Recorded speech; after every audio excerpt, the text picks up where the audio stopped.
మరి కాశ్మీర్లో ఉన్నటువంటి పహల్గాం ప్రాంతంలో ఏప్రిల్ 22వ తారీఖున మన కొంతమంది ఇండియన్స్ అదేవిధంగా నేపాల్కి సంబంధించినటువంటి టూరిస్టులు పిలిగ్రిమ్స్ అందరూ కూడా అక్కడ రావడం జరిగింది. మరి భారత ప్రధాని నరేంద్ర మోడీ గారు అయిన తర్వాత ఈ 10 సంవత్సరాల్లో ఎక్కడ కూడా టెర్రరిస్ట్ అటాక్స్ లేవు.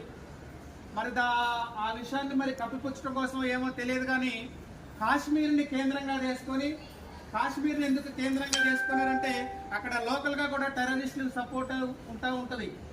దాన్ని బేస్ చేసుకొని 26 మందిని నిర్దాక్షిణ్యంగా వారి భార్యల ముందే టెర్రరిస్టులు చాలా దారుణంగా చంపడం జరిగింది.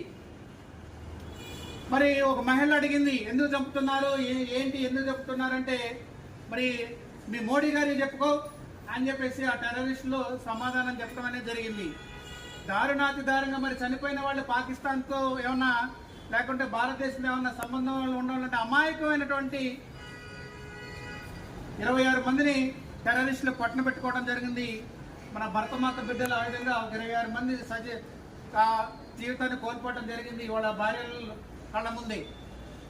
మరి వాళ్ళు వచ్చారు, టీవీలో చూసా, మరి మోడీ గారే చెప్పుకున్నారు. మన పెద్దన్న మన తండ్రి మోడీ గారు భారతదేశంలో ఒక లెజెండరీ ప్రైమ్ మినిస్టర్ ఉన్నటువంటి మోడీ గారే చెప్పారు. మోడీ గారు తెల్లారే చెప్పారు, దీనికి రివెంజ్ తీర్చుకుంటాం, దీనికి లెసన్ చెప్తాం, టెర్రరిస్ట్ గుండెల్లో రైళ్లు పరిగెత్తిస్తాం అని చెప్పేసి తర్వాత రోజు చెప్పడం జరిగింది. చెప్పి చేసాం, మనం చెప్పకుండా చేయలేదు. విత్ ఇన్ 15 days లో 7th May రోజు అర్ధరాత్రి 1:05 అటాక్ స్టార్ట్ అయింది. జస్ట్ 1:30కి 25 minutes లో మనకు కావాల్సినటువంటి టార్గెట్ ఏదైతే ఉందో కాశ్మీర్లో పాక్ ఆక్రమిత కాశ్మీర్లో ఉన్నటువంటి టెర్రరిస్ట్ స్థావరాల మీద, పాకిస్తాన్లో ఉన్నటువంటి టెర్రరిస్ట్ స్థావరాల మీద దాదాపు 9 స్థావరాల మీద మనం బాంబుల వర్షం కురిపించాం. ఆ విధంగా సుమారు 73 మంది టెర్రరిస్టులు దాంట్లో మనం వాళ్ళని చంపగలిగాం. ఒక్కసారిగా ప్రపంచం అంతా నివ్వెరపోయింది. భారతదేశం యొక్క శక్తి సామర్థ్యాలు రుచి చూపించాం పాకిస్తాన్కి. మనం ఏదైతే అగ్రరాజ్యాలని చెప్పేసి చెప్తున్నామో, అమెరికా కావచ్చు, లండన్ కావచ్చు, రష్యా కావచ్చు, చైనా కావచ్చు, భారతదేశం ఇంత శక్తివంతంగా ఎదిగిందని చెప్పేసి ముక్కును వేలేసుకున్నది. ఈ విధంగా భారతదేశం యొక్క దేశ సమగ్రతకి, సావర్ణిటికి, సౌభ్రతత్వానికి హాని జరిగితే చూసుకుంటూ ఉండే పరిస్థితులు లేదు.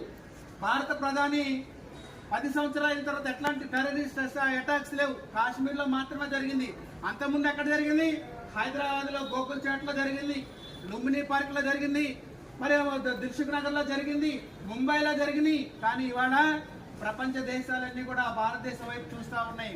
టెర్రరిస్టులందరూ కూడా గాడిదల మీద పరిగెత్తుకుంటూ వెళ్ళారు ప్రాణాలు రక్షించుకోవడం కోసం. ఇప్పుడు పరిస్థితి ఎట్లా ఉందంటే భారతదేశం మీద కన్నెత్తి చూసే ధైర్యం కూడా ప్రపంచ దేశాలు కానీ టెర్రరిస్టులు చూడబట్టే పరిస్థితి. ఆ విధంగా మన ప్రధానమంత్రి భారతదేశాన్ని కాపాడటం జరుగుతూ ఉంది. ప్రధానమంత్రి అవగానే మన సరిహద్దు అంతా కూడా సరౌండింగ్స్ అంతా కూడా కంచె నిర్మించి భారతదేశాన్ని సుభిక్షితంగా రక్షించగలిగే శక్తిని, ఆయుధాలు ప్రొవైడ్ చేయటం, రాఫెల్ యుద్ధ విమానాలు కొనుగోలు చేయటం, ఈ విధంగా భారతదేశంలో శాంతిని నెలకొల్పే ప్రయత్నం అనేది మోడీ గారు చేయడం జరుగుతుంది. భారతదేశం అనేది సర్వే జనా సుఖినో భవంతు, మనం ఒక్కళ్ళే ప్రశాంతంగా ఉండాలని కాదు, చైనా వాడు ప్రశాంతంగా ఉండాలి, పాకిస్తాన్ వాడు ప్రశాంతంగా ఉండాలి, రష్యా వాడు ప్రశాంతంగా ఉండాలి. ఇదే మన యొక్క లక్ష్యం. దీంతో పనిచేస్తున్నాం. కానీ భారతదేశం మీద దాడి చేస్తే మాత్రం ఎట్టి పరిస్థితులనే ఊరుకునే పని లేదు. మనం శక్తివంతులుగా ఉండాలి. వేరే వాళ్ళ మీద దాడి చేయడానికి కాదు, మన మీదగానే వేరే వాళ్ళు దాడి చేస్తే కంపల్సరీగా వాళ్ళ మీద రివెంజ్ తీర్చుకోవాలి.